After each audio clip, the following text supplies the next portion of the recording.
Let's get pumped, boys and girls. Alright, so Galatia versus Colchis, and this is not the build I expected from Colchis at all. Not even a little bit. There is a front line, and I wonder if this is some new meta, some crazy thing Panda Warrior thought up himself. But this is a front line of Colchian nobles, 5 of them. Oh my god. And behind that, a bunch of axemen. It is a rush army from Colchis. This is I told so you, man, interesting. we might see the resurgence of some hoplites, and what type of hoplites? But Colchian nobles, 64 melee defense, 105 armor, 65 hit points, and 70 base morale. And I believe they are also disciplined. I could be wrong. Are they disciplined? The Colchian nobles? See here.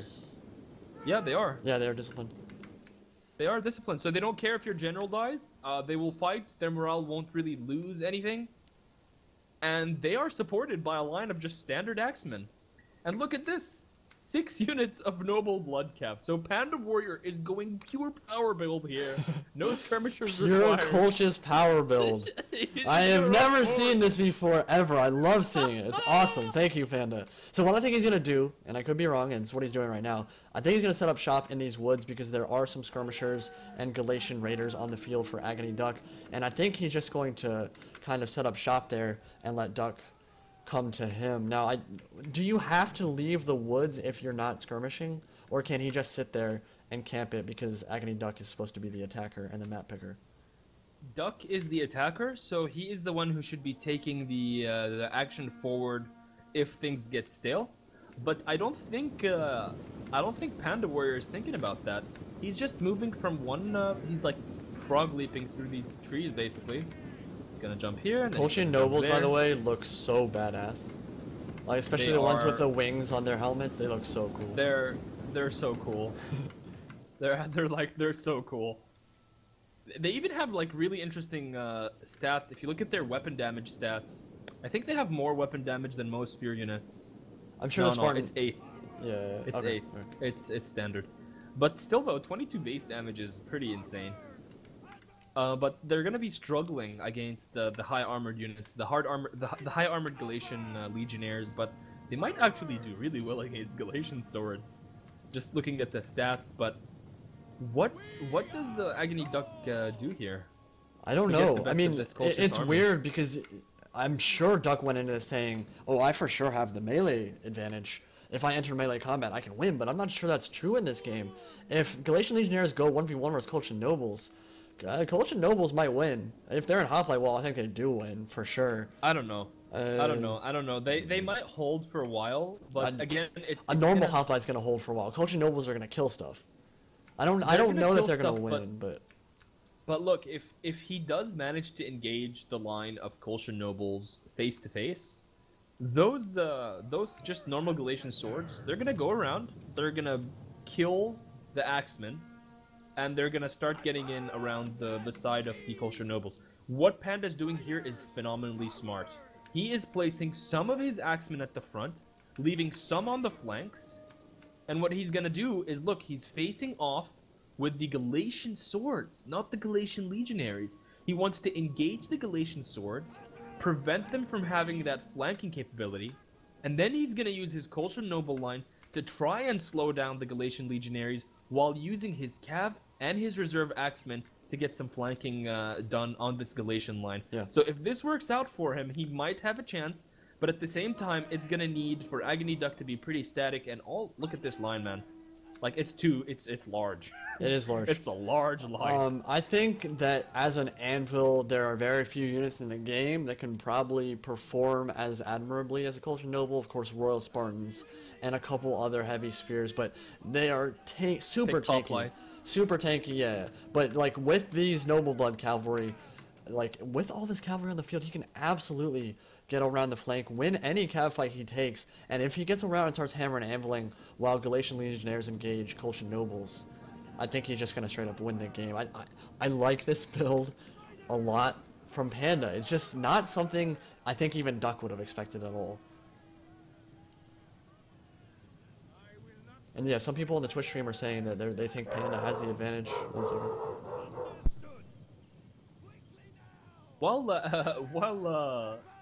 Indie Pride's Doge goes crazy.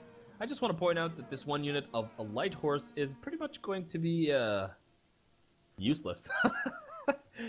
They're not really going to be able to do much. We didn't really talk much about the Galatian the Raiders here. There are 3 units of them on this side. And look at this. AggonyDuck is taking advantage of the fact that there's action happening in the back lines. And then he's moving his cav and his units forward. Panda Warrior is gonna need to be very careful. He is letting the Galatians slowly creep. Is he gonna get charged? Those noble blood cav are surrounded. He needs to get them out of there. They're gonna get hit, unless he does some really good micro here. They might get tied down. They are gonna take a lot of damage from the jab throws. Yeah, Noble Blood Cav might be able to do well against Cappadocians, but Cappadocians are actually a little bit better. They're a little bit better. And then, yeah, the Noble Horse, with Noble Horse, Cappadocian, and this Raider, this one unit of Noble Blood Cav is just not having the time of its life at all. But what's happening here is on the side, you can see that there's flanking happening, but Panda Warrior is going to see it, and he's going to start falling back. He's going to try to maybe set up his line this way. And again, this happened in the previous game. When you have 2 lines facing off each other, so one line is here, and then you have a smaller line here, what you can do as the smaller line player is tilt your line and face the bigger line to kind of engage you pound for pound, even though it's larger. Yeah, and then the units on the flank will and they'll take a longer time to get around the flank, and then it'll give them time for the Citizen Cav and Noble Blood to get outside and start hammering ambling with the ones that flank. So that's a really good move from him. It's this is scary for Panda, because I feel like if he engages too early, it might be difficult for him. But in some ways, it might even be better to engage right away, and I don't think Duck would give him that opportunity. Look at this. But the Galatian Raiders are going to start doing damage, Yeah, they're starting to come in, they're peppering, and here come the Colchis charge! There's no way, I don't think Duck's going to want to take this engagement yet, but I could be wrong. We'll see in a second. He's clicking attack orders. They're going to go into melee. Oh my god, here they come. Colchis, no, this is going to be where it's decided, on the main line right here. If he... Well, I'm very interested to see how the Colchis Nobles do against Galatian Legionnaires. I'm very interested. They're engaging with some Galatian Legionnaires here and there, but you can see some Axemen actually being thrown in the mix. There is not enough units for Colchis to do any damage on the flank. They're going to need to use those Noble Blood Cav to kind of stop it. There's a free unit of Mercenary Cappadocian Cav. And look, there's 4 units of, again, 4 reserve units here just waiting. Biding their time. That's the problem. He has the cav advantage, he's not pressing it. And I'm not sure that he can, because the Raiders are going to keep harassing him if he turns his flank. But he needs hammer and anvils to win this game, I think. I don't think he can beat the Galatian Legionnaires one-on-one in melee. He needs to get his cavalry around the flank to win this battle. So if he doesn't do that soon, I think he's going to be in really big trouble. Here comes the light horse. This light horse that was cursed at the beginning. I said they were going to... They're going to get a nice charge. They're not going to do much. They're going to get a nice charge with all of that brilliant 39 charge bonus. Here it comes. It's going to actually hit a really nice target. In come the jabs. And it's going to hit the It's more for the morale penalty than the charge bonus. They're not going to do that much killing, but... Totally. But you I can don't see think here it's going well for Panda. No. The Colchis nobles are doing well against swords, against Galatian swords, but they don't have the power to plow through the Galatian legionaries as they do. No, his main line's the medium infantry. Yeah, people were saying in the stream that Colchis Nobles might be able to beat Galatian Legionnaires 1v1. It's not looking like that's the case at all. If we look at some of these Colchis Nobles, like, set down to 78 man, this one's at 112 Galatian Legionnaires, so not very close in melee engagement at all, and it's shifting further and further into Duck's favor.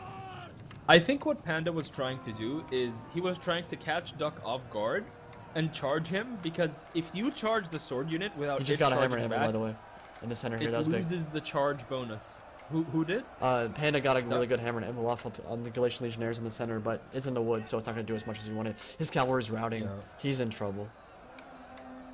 He's absolutely in trouble. Yeah, like in these long engagements, in these long grinds, the spear units, the hoplites just get surrounded.